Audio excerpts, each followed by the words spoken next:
اگلا سوال اسپین سے محمد حسن صاحب پوچھتے ہیں، جن ممالک نے گستاخی کی تھی ان ممالک میں جا کر کام کرنا شرعن کیسا ہے؟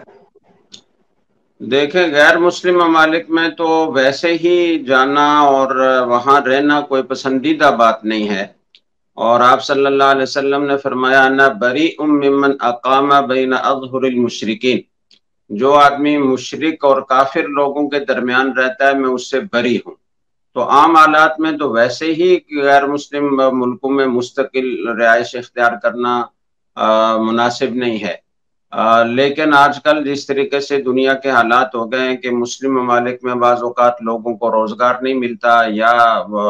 اتنا نہیں ملتا کہ وہ اپنی ضرورات کو راحت اور سہولت کے ساتھ پورا کر سکیں، اور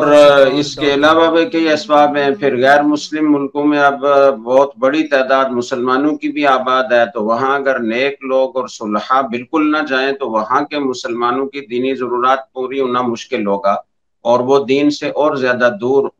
ہوتے جائیں گے۔ تو اس لیے گنجائش تو ہے رہنے کی، باقی یہ کہ جن ممالک میں گستاخی کی ہے تو وہاں رہنا کیسا ہے،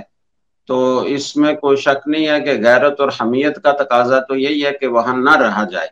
لیکن دوسری طرف یہ بات بھی ایک حقیقت ہے کہ یہ گستاخی پھر کسی ایک ملک میں تھوڑی ہو رہی ہے، تو بہت سارے ممالک میں ہو رہی ہے، بلکہ مسلم ممالک میں بھی اس طرح کے واقعات پیش آتے ہیں، تو کیا پھر مسلم ملک بھی چھوڑ کر کہاں جائیں گے آپ؟ جنگل میں جائیں گے؟ تو اس لیے رہنا تو جائز ہے، اس میں شدت نہیں کرنی چاہیے۔